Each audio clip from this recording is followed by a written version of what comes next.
Hi everyone. So I'm back with another word from Father, and this is part 2 to my previous word of do my prophets no harm. Now, some of you may be asking why the video just cut off. That was God. That's as much word as He wanted me to get out. There was additional information that I wanted to provide, but He said, that's it. That's all you needed to provide. In doing so, I did lose a viewer.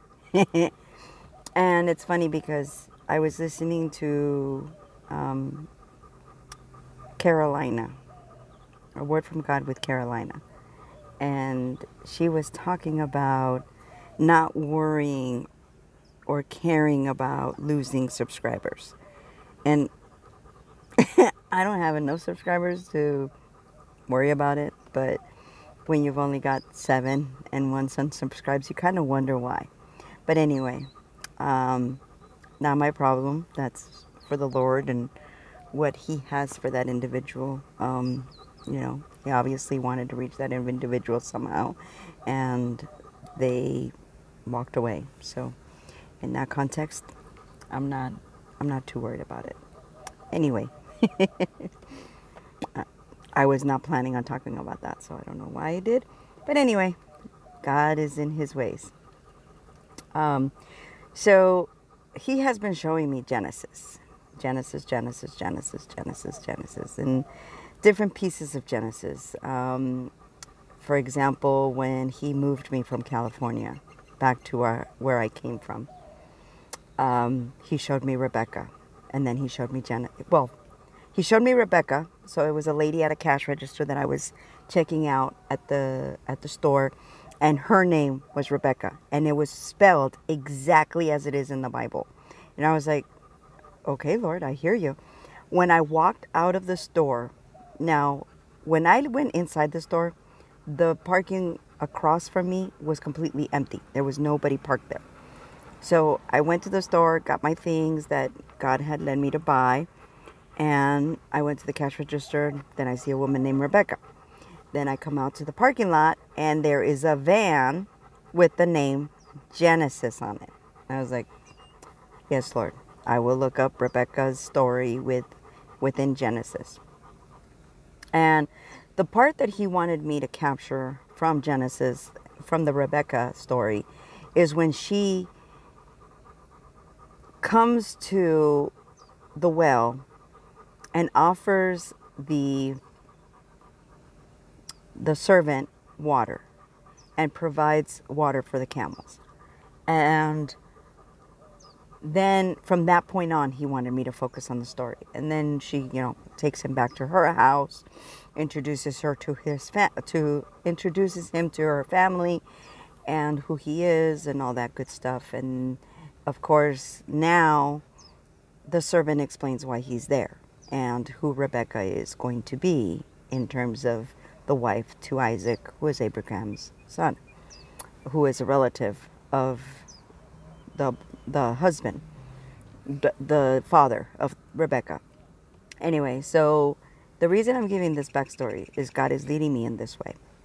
So He was confirming that I would be moving like Rebecca. Okay. I read this story 2 days before I moved. But I didn't know I was moving. He had already put in my heart to rent a hotel room in the place where I'm at now. And He had been doing that for a couple of weekends. Like one weekend I'd stay here, one weekend I'd stay in California. One weekend I'd stay here, one weekend I'd stay in California. And it was always payday weekend. So it was never off, like an off weekend. It was always payday weekend that I was staying here. And suddenly, He says, book a room. And this is before the Rebecca Genesis confirmation. So I did. I booked it on Monday, not knowing that I'd be leaving on Friday or Saturday morning, because I worked Monday through Friday, and then Saturday was my day off. And I wanted to give the manager time to find someone. But he had me focus on the 10 days. And I was like, oh, so I can't give her notice because she's going to want me to stay until she finds someone, and it's going to be longer than the time that you have me here for. And then he reminded me of when I first started at that job and how she had me wait for an entire week. And he did confirm to me that he had already told her that she was to hire me on the spot. But she made me go through a process that doesn't exist for that store, for that company. And after that, after she hired me that way, she didn't hire anyone else that way. No one else had to go through a background check. No one else had to go through all the hoops and hollerins that I had to go through. So God's like, no, she's gonna know that I sent you. So you can't give her any notice. You can't tell her that you're leaving. You can't do anything. So I didn't even know I was leaving. So he had me read Rebecca and all that. He sends me here. I spend the weekend here. I'm here Saturday, Sunday, Monday morning, 4 o'clock in the morning, packing all my stuff in, getting my dog, putting him in the car, driving back to California. I kid you not. When God wants to stop you from going somewhere, he will stop you. Now, I have an issue with my radiator. It's not a huge leak, but it's big enough that if I were to stand in standing traffic for 15, 20 minutes, it'll get to 200. And from 200 to 230 is like a hop, skip, and a jump. Not very long. So I'm getting to this area of the freeway. And I think I'm in Palm Springs. I think that's the area that I'm at. And all of a sudden, there's gridlock. This is at freaking early in the... It's not even traffic hour time. Because it's like noon. There shouldn't be any traffic jams. I was like, is there an accident? What's going on? There was nothing, because you know how they have those signs on the freeway that tell you now what's going on up ahead. There was none of that. So here I am, and I'm like, Father, if it is in your will, please make a way. And all of a sudden, I saw a whirlwind. And I was like, oh, it started to storm on the freeway. I could see the areas around the freeway. Everything was clear. But on the freeway, I was like, Father, if you want me to turn around, I need a sign. And it cannot be it has to be an undeniable, unbelievable sign. There's gridlock. No one's moving. Yet, a car pulls up next to me. There's no one moving. No one is moving. Yet a car pulls up next to me and parks right in front of my view. And I look at the license plate. And it's the name of the state that I just came from. Because I'm now in California. And I was like, I almost went to say, Father, can you confirm it? When the wind just like started blowing so hard. I was like, okay, no worries. If you make and here's how it went. I said, if you make a way for me to get to the off-ramp, I will turn around. My lane, which is, I was the one closest to, I was on the right lane. I was closest to the exit. That one lane was the only one that moved. Everyone else was stood still. I wanted to take a picture, but God's like, nope, don't worry about it. Just go. That's how quickly, how swiftly he moved me. So I've passed this bridge, I don't know, probably in the last 10 months, probably a good 15, 16 times.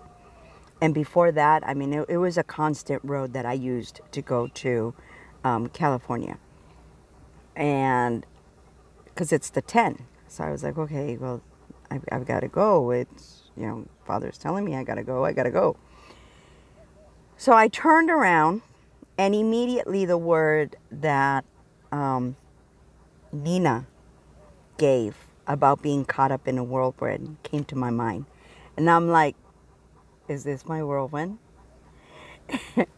And on the billboard, it said, yes, this way. And I was like, okay, got it, Doc. Got it, God. I'm on my way.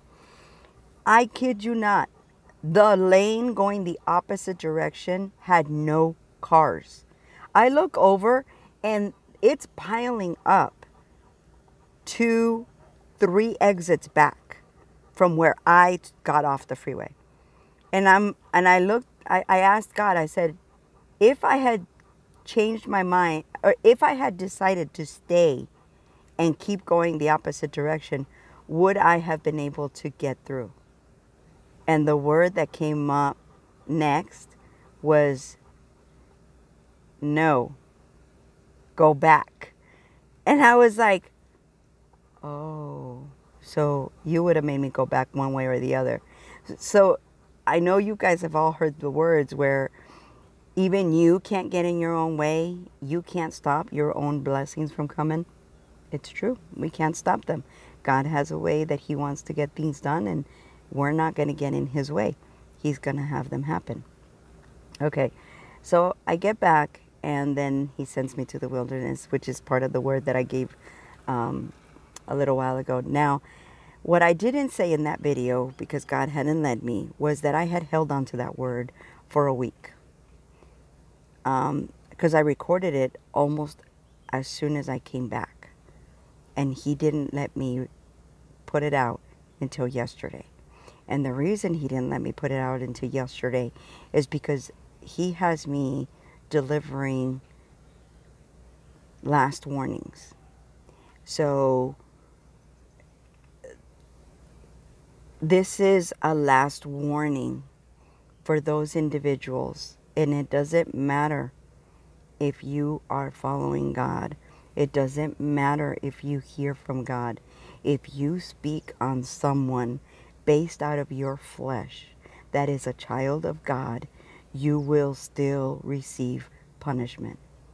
Now, your punishment may be different from everyone else's, but you will receive punishment because you have not repented, because you have not asked him for forgiveness, because it is his word that is being given out. It is not this person who is doing it of their own flesh. They're following God's guidance.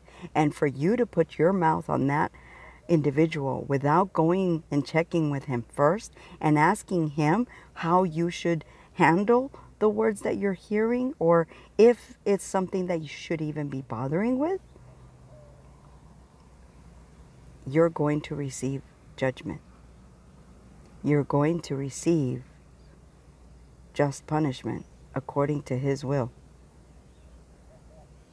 This is what he's been training me for. So that I do not feel guilty. I do not feel remorse. I feel love. I feel compassion. I feel grace for those individuals who will be judged by God. And I pray that you repent, that you ask him for forgiveness, that you go to him in a humble posture, because it's not going to be fun. Receiving his judgment is not going to be fun. When I say I allow God to use me how he sees fit, I'm not kidding. So please, if you have spoken against a child of God, and even if you don't know if you have, check with him. Ask him to lead you. He will put the words that you need to say in your mouth so that he can forgive you. Okay, now for the reason that I'm here with part 2.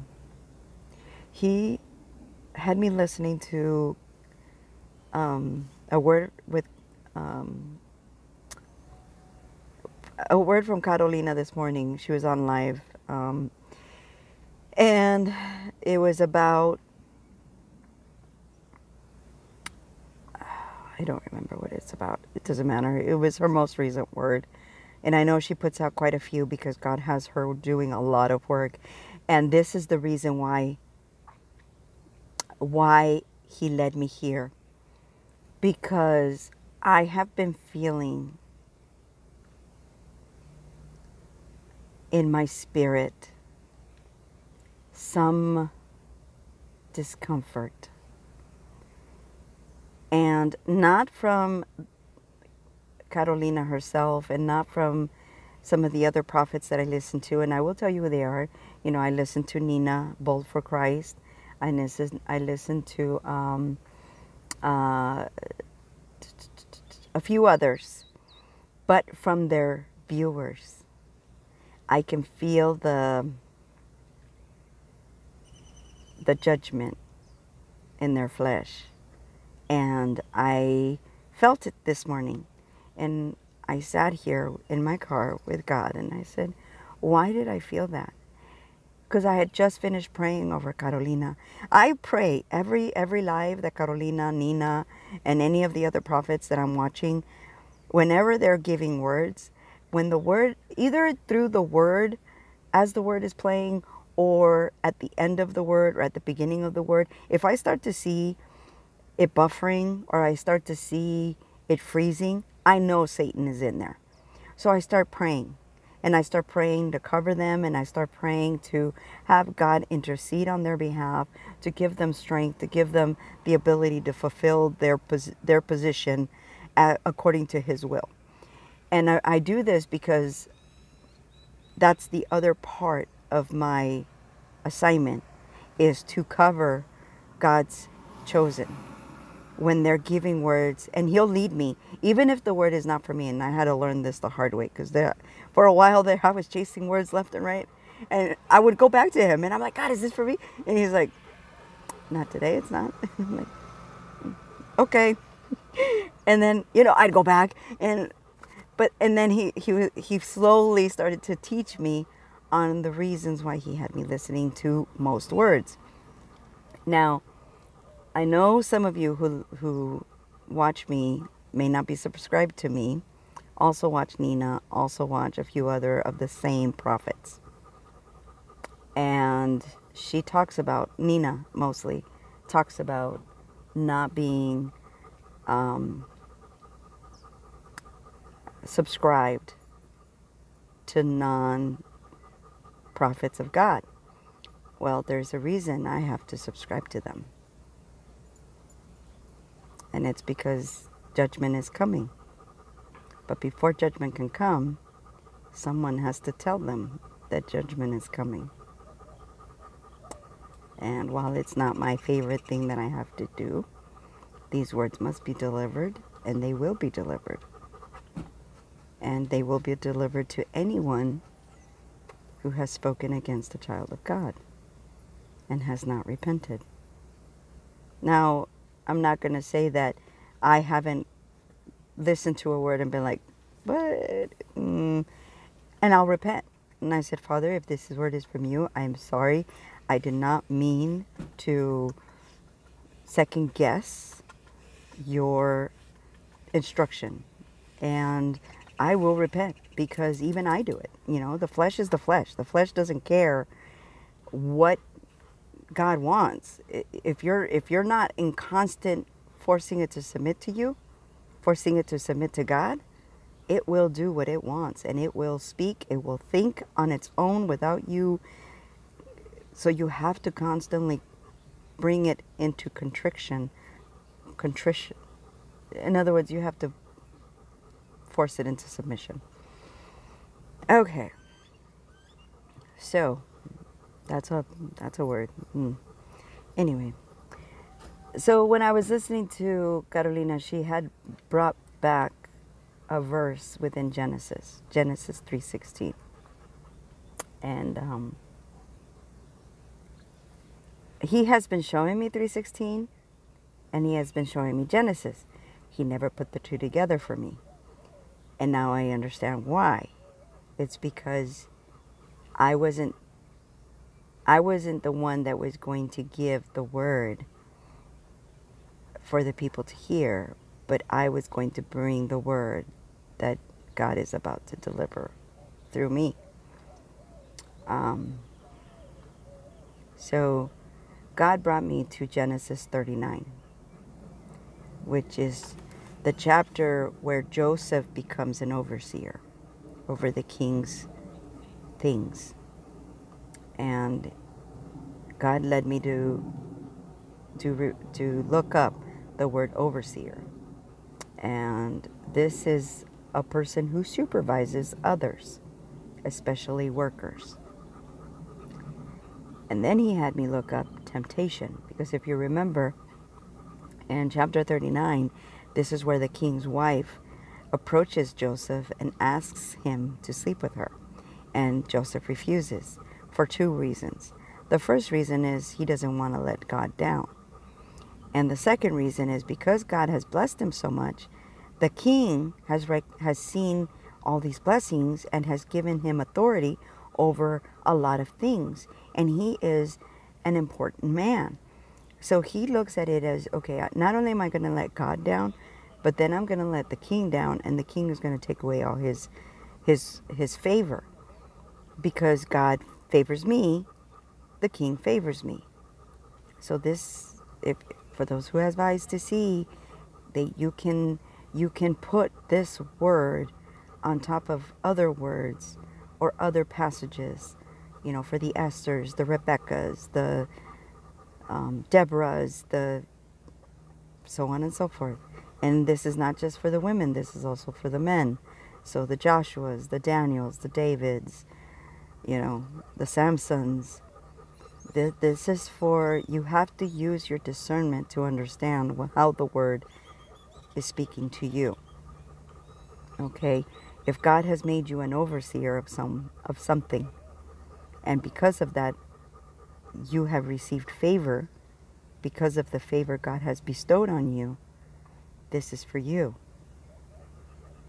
He led me to explain that. Okay. So then he had me look up temptation, right? I'm laughing because I just received a notification from another prophet that I listened to. And it says, Esther, it is now your time.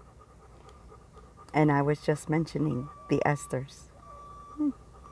Well, so temptation.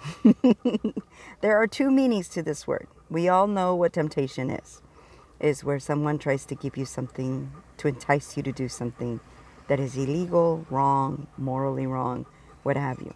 But there is another meaning to this one that is closer to what God wanted me to put out. And this one says, a thing or course of action that attracts or tempts someone, which is what the king's wife was doing. She was trying to attract using her body, using her moves, using her sensuality, using her words, using her eyes, and using her, you know, femininity to try and bring Joseph down. Now, it also gave me a meaning from the Bible, which I thought was interesting. And the Bible meaning for temptation is a challenge to choose fidelity or infidelity to God. Interesting word, fidelity. If you think about it in terms of what it is, fidelity means faithfulness. It means purity. It means to hold in regard your I'm going to put it in terms of the Bible, in terms of what God tells us. Put it